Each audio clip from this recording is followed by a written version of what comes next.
Ternyata Mario Suraji kembali mencetak race pace yang sangat stabil, berbeda banget ketika race di Qatar dan juga Mandalika. Jadi dia mencetak race pace yang stabil seperti halnya ketika di Circuit of the Americas, kemudian di Circuit Algarve Portimao Portugal, dan selanjutnya di sini di Circuit Jerez Spanyol. Oke, seperti apa hasilnya? Mari kita simak video ini sampai selesai.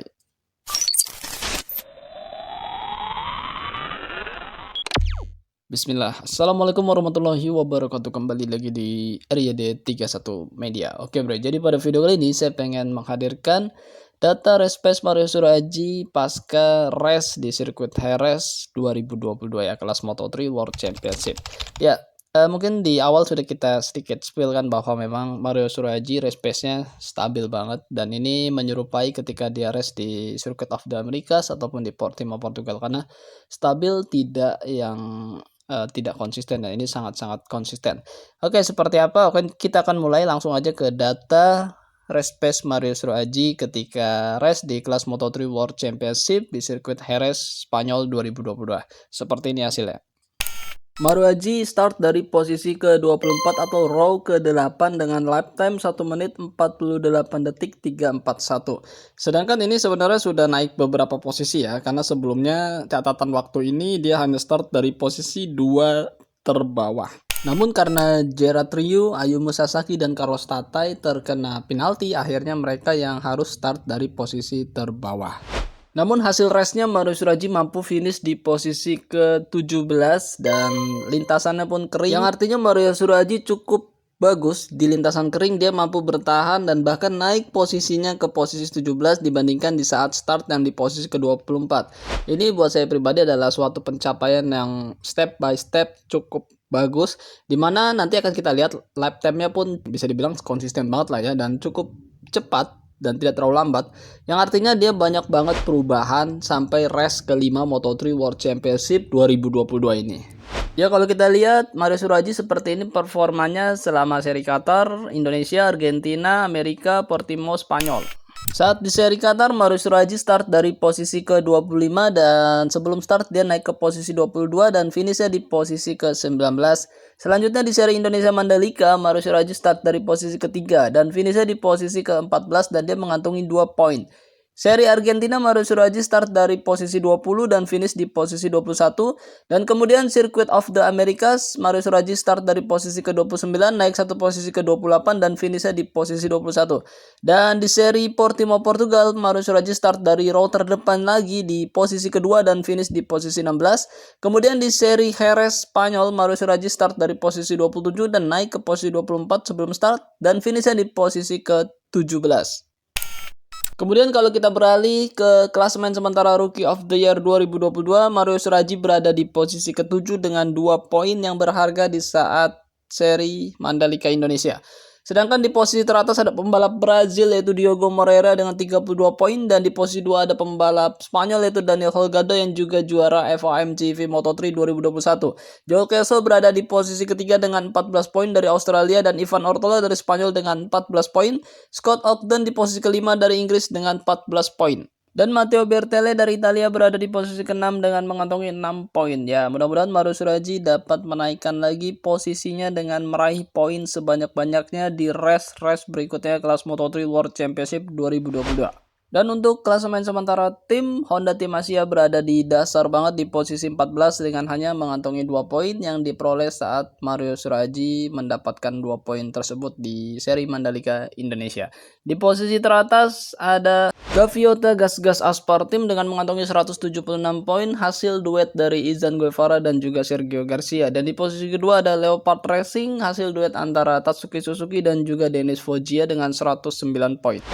Kemudian untuk top speed tertinggi di sirkuit Jerez 2022 kelas Moto3 World Championship adalah Izan Guevara dengan motor gas-gasnya mencetak top speed tertingginya 220,8 km per jam dan rata-ratanya dia cetak 218,8 km per jam. Di posisi kedua ada pembalap dari Husqvarna yaitu Ayumu Sasaki dari Jepang dengan 220,4 km per jam dan rata-ratanya 219,3 km per jam. Mario Suraji berada di posisi pertama dari dasar dengan Dan top speed tertinggi Mario Suraji 214,2 km per jam dan rata-ratanya dia cetak 212,6 km per jam. Ya, mudah-mudahan Mario Suraji dapat mencontoh Fabio Quartararo yang dimana menggunakan motor yang sangat rendah juga top speednya, tapi dia mampu juara dan berada di posisi yang cukup baik dan meraih poin maksimal. Ya, mungkin seperti itu yang kita harapkan juga. Jadi ya gunakanlah kesempatan yang ada dan motor yang ada. Sedangkan untuk event best maximum speed, Mario Aji berada di posisi ketiga dari bawah, unggul sedikit dari Lorenzo Velon dan juga Joshua Wheatley. Mario Aji mencetak 214,2 km per jam saat race dan Lorenzo Velon 213,4 saat free practice 1 dan juga Joshua Wheatley 205,3 km per jam saat free practice 1. Sedangkan di posisi teratas ada Izan Guevara dari Spanyol dengan motor gas-gas yang mencetak 220,8 km per jam di saat race. Dan di posisi kedua ada pembalap Jepang Ayumu Sasaki dengan motor Husqvarna mencetak 220,4 km per jam. Dan rekan setim Mario Suraji itu Taiyo Furusato berada di posisi ke-23 dengan top speednya 216,8 km per jam di saat kualifikasi 1. Untuk urusan fast lap ketika race, Izan Guevara berada di posisi teratas dengan motor gas-gasnya dengan lap time 1 menit 46 detik 084 yang dia dapatkan di lap kedua dari total 22 lap. Di posisi keduanya ada Jaume Masia dari Spanyol dengan motor KTM-nya mencetak 1 menit 46 detik 105. Jadi kalau kita lihat nih dari posisi 1 hingga posisi ke-6 itu motor-motor berbasic motor KTM RC 250R. Dan pembalap Indonesia Mario Suraji berada di posisi ke-23 dengan lap time 1 menit 47 detik 204 yang dia raih di lap ke-4 dari total 22 lap. Dan rekan setimnya Taiyo Furusato dari Jepang berada di posisi ke-24 dengan 1 menit 47 detik 383 yang dia raih di lap ke-4 dari total 22 lap. Oke, kalau kita lihat Izan Guevara sang pemenang di Moto3 World Championship di sirkuit Jerez 2022, lap time-nya seperti ini, race pace-nya seperti ini. Kita lihat di lap pertama dia cetak 1 menit 53 detik 552 dan di lap kedua dia cetak 1 menit 46 detik 084 langsung jadi yang tercepat buat dirinya. Itu dia cetak 1 menit 46 detik sampai lap ke-5 dan di lap ke-6 menurun 1 menit 47 detik. Lanjut di lap ke-7 dia 1 menit 46 detik, di lap ke-8 dia 1:47 lagi sampai lap ke-11. Dan di lap ke-12 dia 1 menit 46 detik hingga lap ke-14 dan di lap ke-15 dia cetak 1 menit 47 detik hingga lap ke-18. Dan di lap ke-19 hingga finish dipertajam sama Izan Guevara dengan 1 menit 46 detik kan. Wow. Amazing ya. Oke, kalau kita lihat pembalap Honda yang cukup senior di kelas Moto3 2022 yaitu Andre Migno dari Italia, dia finish di posisi ke-14 dan race pace dia di sirkuit Jerez seperti ini kemarin ya, 1 menit 55 detik di lap pertama dan di lap kedua 1 menit 46 detik. Di lap ketiga sampai lap kelima 1 menit 47 detik dan di lap ke-6 dia 1 menit 46 detik 749 jadi yang tercepat buat dirinya di sirkuit Jerez di saat race. Dan di lap ke-7 dia cetak 1 menit 47 detik, di lap ke-8 pun 1 menit 47 detik, di lap ke-9 1 menit 48 hingga lap ke-10. Kemudian lap ke-11 hingga 15 Andre Migno mencetak 1 menit 47-an detik dan 16 sampai 17 dia cetak 1 menit 48 detik. Agak melorot ya di lap ke-16 dan juga lap ke-17. Dipertajam di lap ke-18 hingga lap ke-19 1 menit 47 detik lagi. Di lap ke-20 menurun lagi hingga 1 menit 48 detik dan di lap ke-21 hingga 22 atau finish dia cetak 1 menit 47 detikan. Oke, bagaimana kalau kita lihat race pace dari pembalap Indonesia itu Mario Suraji? Ya, race pace Mario Suraji seperti ini bisa kalian lihat sangat-sangat rapi banget dan juga sangat-sangat konsisten banget. Kalau kita lihat di lap pertama Mario mencetak 1 menit 57 detik 728 dan di lap kedua sampai lap ke-18 Mario konsisten mencetak 1 menit 47 detik kan. Wow.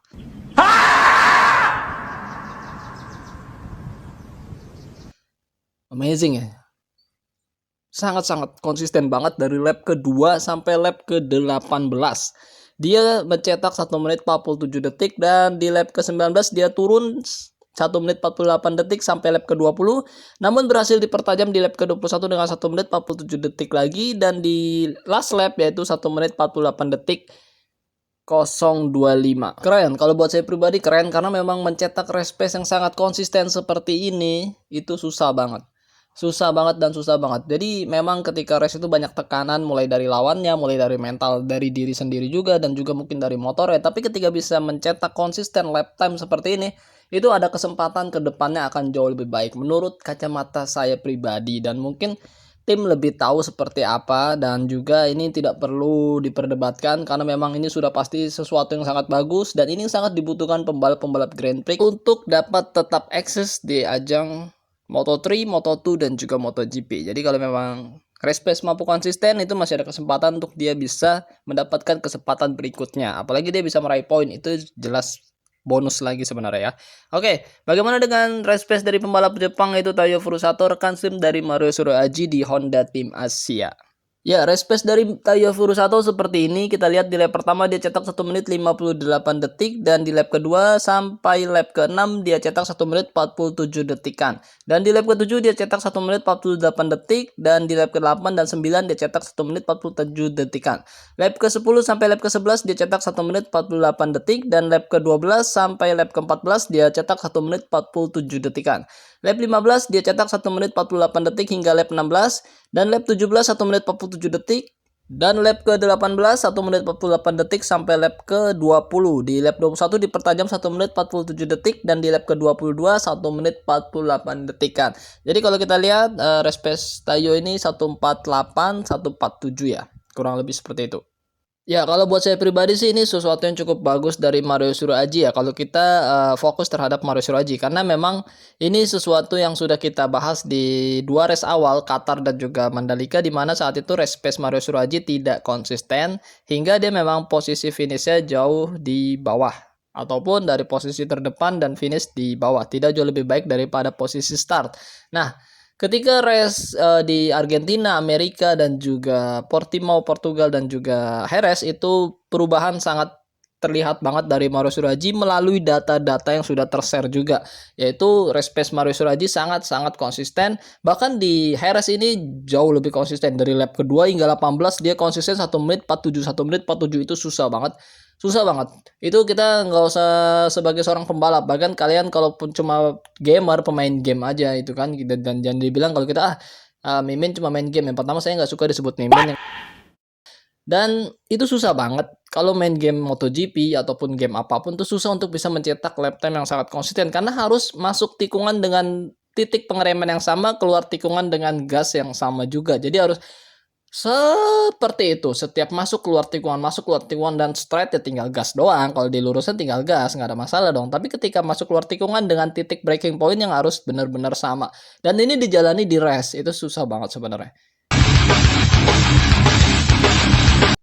Oke, mungkin cukup sekian video kali ini. Terima kasih buat kalian semua telah menonton video ini sampai selesai. Yang terpenting adalah sehat-sehat buat kalian semua. Jangan lupa makan dan jangan lupa berdoa.